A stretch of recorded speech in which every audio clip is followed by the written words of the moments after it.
What's up guys? Andito na naman ako para sa isang malupitang vlog. So, hindi mo na ulit sa inyo i-vlog. So, mag-upload that dito na lang. Ngayon. So, nag-upload ako kasi meron lang akong ipakikita. At may nabasa ako.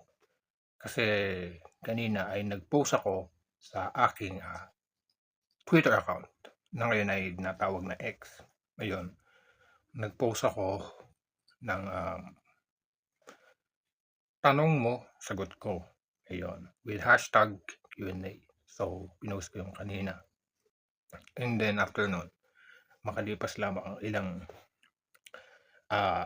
minuto ay may nabasa ako. May nag-comment sa aking pinost. At nagulat ako kung saan nag-comment. Grabe. Sobrang popular niya. Siya yung kapatid ni Miyako Hoshino na si Hinata. Ayun. So, grabe. Sikat na anime character yung dalawang yan. Lalo na si Hinata. Kapatid ni Miyane. Sobrang sikat niya. Sobrang sikat nilang dalawa. So, nagulat ako, grabe. So, ano nga ba yung comment ni Hinata? So, ito yun, no? Kuya Onin, anong brand ng kape nyo? Or ano daw brand ng kape nyo? Sabi ni Ate Miyane. Yun. So, yun. Grabe, si Miyane, may loves pa yung talagang nag-comment. So, yun, nagulat ako nung nabasa ko yung comment ni Hinata. So, Miyane, ito, sasagutin ko na kung ano yung pangalan ng kaping iniinom ko.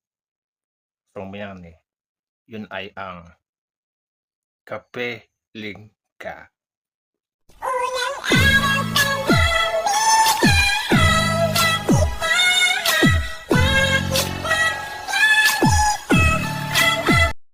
Char.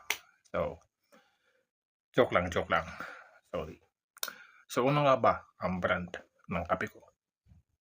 Ang brand ng kape ko ay yon. Ngayon, alam mo na. So, yon. Sa mga nagtatanong, yun po ang brand ng kape ko.